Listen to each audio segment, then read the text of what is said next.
time for game recaps. And this one should be a fun segment again. Like I said, there was only 4 games, and that's okay. But the simple fact of the matter is, these 4 games lived up to the hype. So the Albany Firewolves, the first thing we're going to get into is going to be our big topic of the day. The Albany Firewolves, of course, they are fantastic. We're talking New York. Well, that New York team. Albany was trailing to the Thunderbirds 10-8 in the fourth quarter. And then Doug Jamieson happened once again. As part of his 45 saves, the Thunderbirds, who were on kind of a run, got stalled out. And then Alex Simmons, who had not scored a goal the entire game, he had some points, but had not scored a goal yet, gets the 9th goal, gets the 10th goal, and Albany scores 4 straight total to end the game. They win 12-10. The Albany Firewolves are now 5-0. It does not make sense for people like myself who claim to know the game. Again, I'm the person with the Daily Lacrosse Talk Show, and they have completely blown everyone out of the water.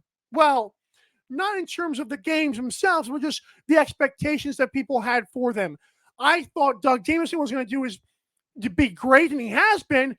I did not expect what Adam Levy saw coming, like the Ty Kersey, Alex Simmons, etc., etc.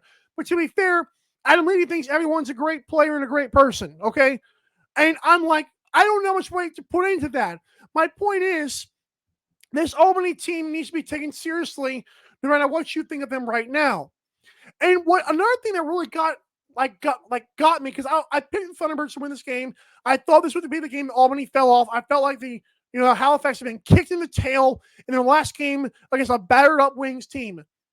Well, Albany, just like they did with the Buffalo Bandits, those offensive loose balls. And I tagged Cooper Perkins, who runs Lax Metrics. I'm like, dude, what is the stat for this? Like in the Buffalo game, every time the Firewolves would miss a shot, oh, here we go. They scooped up another one. It's like, dude, their hustle. And I know their average age of 26 years old.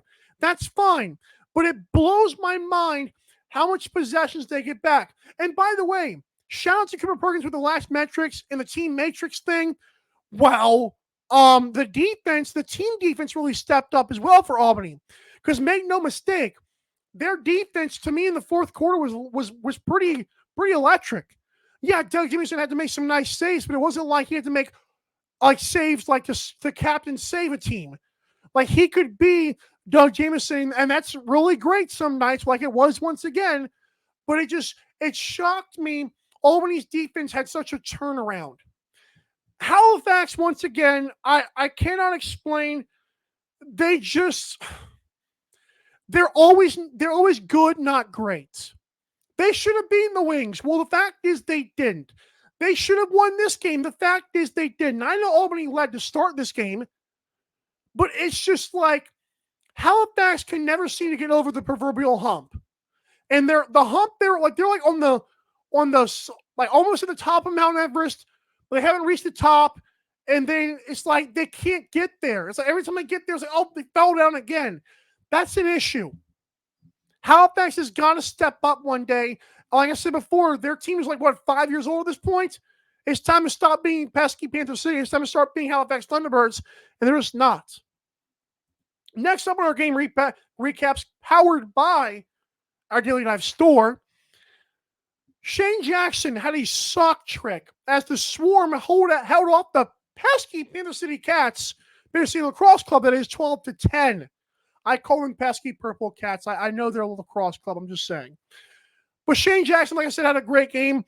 Remember, he won 2020 NLL MVP. Well, he's right again on a trajectory just similar to that. The dude has looked impressive. Lyle Thompson had a great game as well. Brett Thompson, it turns out, even without illegal gloves, is still really good at goaltending. Swarm broadcaster, though, Chris Mooney, I think that's his name, made a great point. He said, does Panther City need another offensive weapon? And he kind of elaborated on it, and I kind of lost track of it. But that kind of resonated with me for a minute, because I'm like, they've got, the nice rookie of the year from last year, Jonathan Donville. They've got Bill Caputo, who's one of the best dressed men in the NLL. Shout out Fresh Fits. They've got 38-year-old Callum Crawford. They've got some guys, but it's like they don't have another like guy. Like it feels like they're missing some other electric goal scorer. Maybe they trade for somebody. I don't know. But it actually reminds me of a team that I like to support, and that's the Miami Heat. When I watch the Miami Heat, they're well coached. Oh, Tracy Koloski.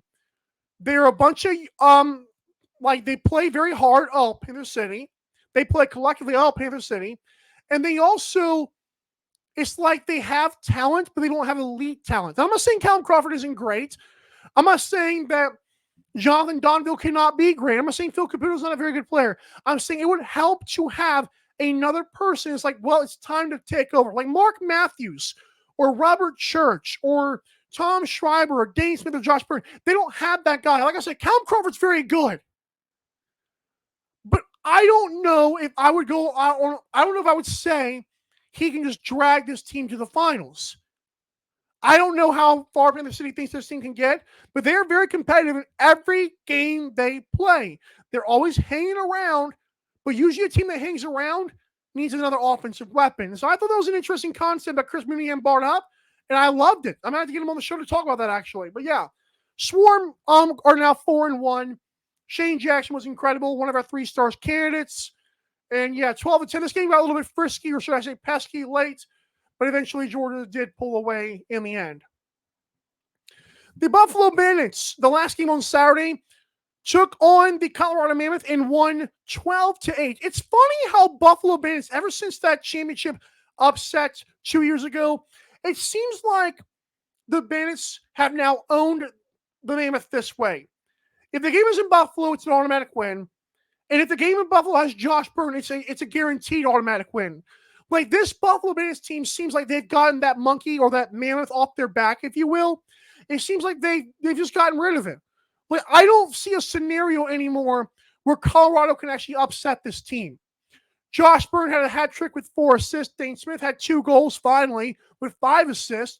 Matt Vince made 49 saves. And as I predicted, Dylan Ward had a good game. That's now 3 consecutive goalies in Bandit land in Chris Riglieri, Brent Dobson, and now Dylan Ward, even though the last 2 had illegal gloves. Well, the last one, this one supposedly didn't.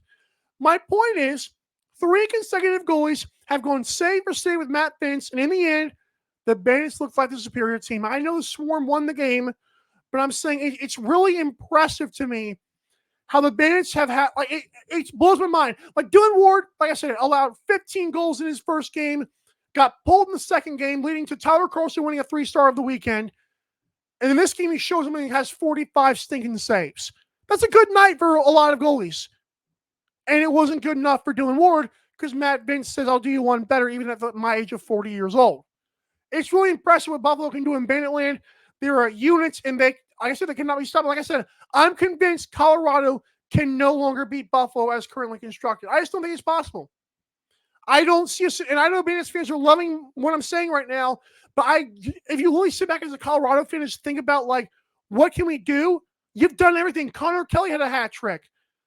Like, I don't know if inserting the other guy, the one who's hurt all year. I should remember this. But regardless, it's interesting how they can't get over the hump anymore. Like I said, it's all Buffalo ever since the championship 2 years ago. And on Sunday, well, New York won again. This time the Riptide won. What? Exactly. Jeff Tate had 5 goals and 4 assists, including 4 goals in the second half. And to me, it was what they were doing against the Toronto. What were they playing? Toronto last week? Something like that. I just feel like Jeff Tate attacked the rim. Like in basketball, you have like the 3-point shot is a very popular shot. I know in the National Lacrosse League, there's a lot of guys who can shoot outside. It doesn't mean you have to. It's the classic live by the 3, die by the 3. But I didn't see that in this game. I actually saw a lot of good things from the Riptide. I thought Riptide did a good job just attacking the net. And like I said, they've been very perimeter oriented, and that's been a problem. I've called it out on the show. Well, apparently they'll listen to me, or Stephen Keogh came in and say, what the crap are we doing? And also, I'm going to be blatantly honest to Philadelphia fans. I know they don't want to hear this, considering the Sixers are never good enough, considering the Eagles stink, even though they made the playoffs for crying out loud. I picked the Wings to win the championship this year. I no longer think they can. I know Adam Levy came on the show on Friday and saying, last 2 weeks, and saying the praises of Zach Higgins, who had a bunch of saves. Well, the reality is, this team is horrible defensively. They are horrible defensively. Even the Riptide. How in the world do the Riptide show more defensive stance, defensive prowess than you do? That's an issue. I don't believe the Wings can. I don't think they can win a championship anymore. I thought they could, but their defense is atrocious. The Riptide do this little trick where they do not score for like 20 minutes at a time. I say it's a game of runs, and their runs are like diarrhea after a bad night of Mexican food the next morning, and you're waking up, God forbid, what did I eat last night? You remember chorizo nachos. I don't know why I'm so specific. What am I talking about? The fact is, the Riptide are not supposed to go on runs like that. The Wings defense had a problem last year. It's got a problem this year. And Blaze and Holden Kachoni played. Adam Levy was saying like we don't want to take any shortcuts on injuries. It blows my mind that Blaze Reardon and Holden Kachoni played this game. I mean, they literally contributed to this game. It did not matter. The Wings were at full strength, if you will. If those guys, I mean, I'm sure they're still hurting a little bit, but it's like they came back, they played, and the Wings got their doors blown off. That's a problem. And they only scored 9 goals by themselves. But again, I don't think that's the Riptide's defense. I think it's just the Wings. And I don't know if they had a bad night, but good Lord. 16 goals, man. Like I said, I'll say it again. The Riptide will literally go on 20-minute stretches of not scoring a thing and looking lost. And this team drops 16 on your heads in Philadelphia. That is horrible defense. I'll be honest. I'll say it again.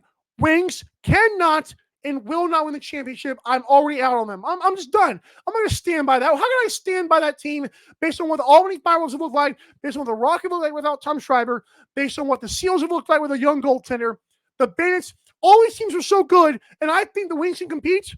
Not anymore. No, I was wrong. I was wrong. That was our game recaps powered by Daily Dive Store. Click the link tree in our bio or go to, let me get this correct, dailydivelacks.creator-spring.com. It's a mouthful. Just click the link tree in our bio, like I said.